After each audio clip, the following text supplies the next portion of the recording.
आरंभ में परमेश्वर ने संपूर्ण सृष्टि की रचना की।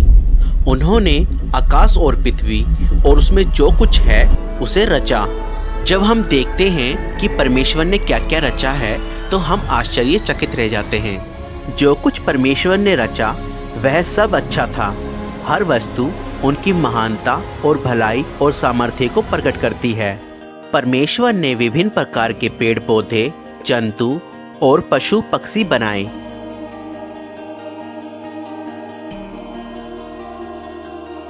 तब उन्होंने मिट्टी लेकर पहले मनुष्य को बनाया और उसके नथनों में जीवन फूंका। पूरी हो जाए,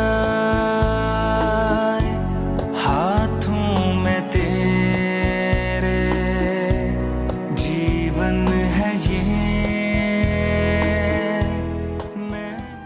पहला मनुष्य आदम कहलाया। तब परमेश्वर ने आदम की पसली निकाली और उससे औरत को आदम की पत्नी और साथी होने के लिए रचा। उसे हवा नाम दिया गया। परमेश्वर ने अपने स्वरूप में स्त्री और पुरुष को रचा। वह बगीचे में आनंद से उनकी उपस्थिति में रहते थे जो परमेश्वर ने उनके लिए रचा था। बगीचे को अदन की वाटिका कहा गया। वहाँ कोई पीड़ा या मृत्यु नहीं थी। परमेश्वर ने आदम से कहा, तुम हर एक पेड़ का फल खा सकते हो, केवल एक को छोड़कर। अगर उसका फल खाओगे तो तुम निश्चय ही मर जाओगे। परंतु शैतान, जो दुष्ट आत्माओं का प्रधान है, उसने हवा को परीक्षा में डालने की कोशिश की और फिर हवा ने वह फल तोड़ा और कुछ खाया और उसने अपने पति को भी खिलाया। उसी क्षण उनका संबंध परमेश्वर से टूट गया, क्योंकि परमेश्वर पवित्र है और उनकी आज्ञा तोड़ने वाले उनकी उपस्थिति में नहीं रह सकते। परमेश्वर ने आदम और हवा को अदन की वाटिका से बाहर कर दिया। उन्होंने परमेश्वर की आज्ञा को नहीं माना, इसलिए उनको लज्जित होना पड़ा। उसके परिणाम स्वरूप आदम, हवा और उनका सारा वंश दुख और मृत्यु के भागीदार हुए। पर परमेश्वर बहुत दयालु हैं। उन्होंने मनुष्य से प्रेम करना नहीं छोड़ा। उन्होंने मनुष्य को अपनी संगति में लाने का रास्ता पहले से ही तैयार कर लिया था। पवित्र शास्त्र में परमेश्वर ने अपनी इस योजना को प्रकट किया, जिसके द्वारा वह मनुष्य को उस दंड से जिसके वह लायक हैं बचाएंगे और उनके पाप और लज्जा को दूर करके अपनी संगति में वापस लाएंगे। भविष्यवक्ता अब्राहम पर उन्होंने अपनी इस योजना का एक भाग प्रकट किया। अब्राहम ने परमेश्वर पर विश्वास किया और उनका आदर किया। परमेश्वर ने उसको आशीष देने की प्रतिज्ञा की और कहा कि उसके द्वारा वो सब राष्ट्रीय के लोगों को आशीष देंगे।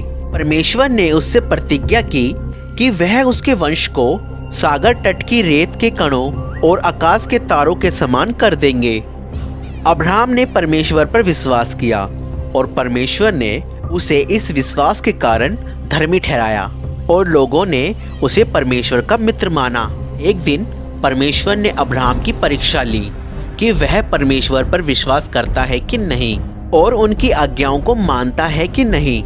परमेश्वर ने उससे अपने बेटे की बलि देने को कहा। अब्राहम जानता था कि इस एक पुत्र के द्वारा परमेश्वर ने वादा किया है कि वह उसे एक बड़ा वंश देंगे। फिर भी अब्राहम ने परमेश्वर पर विश्वास किया और उनकी आज्ञा मानी, इसलिए अपने बेटे को परमेश्वर के लिए बलि चढ़ाने की तैयारी कर ली। अब्राहम ने अपना खंजर उठाया, लेकिन तभी परमेश्वर ने कहा, अब्राहम, बालक को नुकसान ना पहुंचा।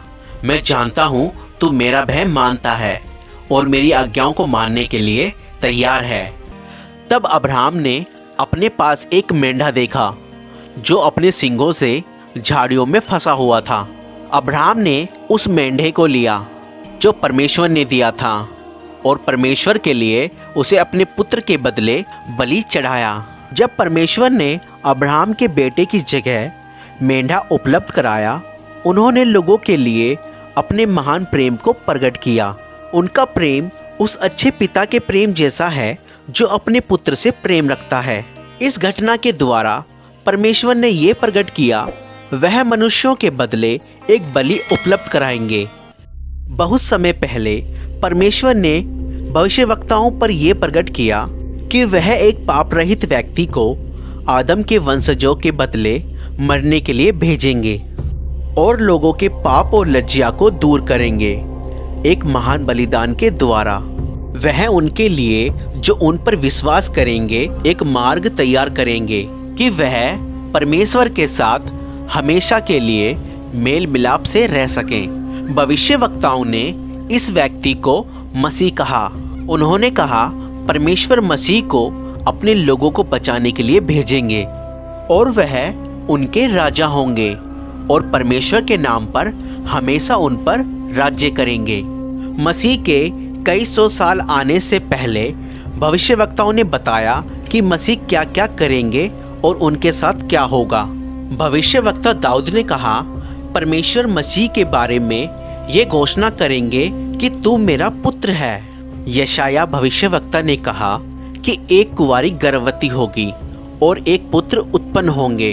उनका वो पुत्र परमेश्वर का अनंत वचन होगा जिसे परमेश्वर ने कुंवारी के गर्भ से मनुष्य के रूप में संसार के सम्मुख प्रकट करने के लिए भेजा। भविष्यवक्ताओं ने यह भी लिखा कि मसीह का जन्म बैतलहम में होगा।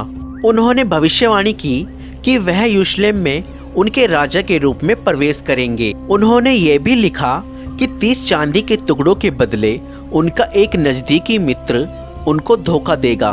भविष्यवक्ताओं ने कहा कि मसीह अपने जीवन का बलिदान करेंगे, लेकिन परमेश्वर तीसरे दिन उन्हें मृतकों में से जीवित कर देंगे। भविष्यवक्ताओं ने मसीह को मनुष्य का पुत्र कहा और बताया कि वह दोबारा आएंगे बादलों पर और परमेश्वर की उपस्थिति में प्रवेश करेंगे और परमेश्वर उन्हें सब लोगों और राष्ट्रों के ऊपर हमेशा के लिए अधिकार देंगे। 2000 वर्ष पहले एक ऐसे ही व्यक्ति संसार में रहते थे जिनका नाम यीशु था। क्या यीशु का जीवन उन सब बातों को जो भविष्यवक्ताओं ने मसीह के बारे में कही पूरा करता है? ये फिल्म ये बताती है कि यीशु कौन है और उन्होंने क्या कहा और क्या किया, जैसा धर्मशास्त्र में लिखा है। इस फिल्म में एक 3D कैरेक्टर ने यीशु का पात्र निभाया है।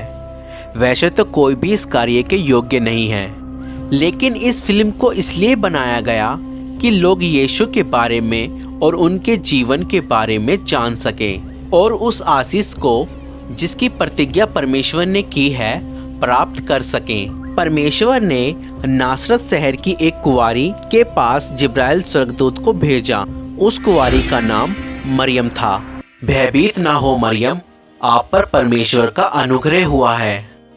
आप गर्भवती होंगी और एक पुत्र उत्पन्न होंगे और आप उनका नाम यीशु रखना। ये कैसे हो सकता है? मैं तो कुंवारी हूँ। पवित्र आत्मा आप पर उतरेगा, इस कारण वो बालक परम प्रधान परमेश्वर के पुत्र कहलाएंगे तथा उनके राज्य का कभी अंत न होगा। देखो देखो कोई आ रहा है, कैसा जलवा मसीह आ रहा है।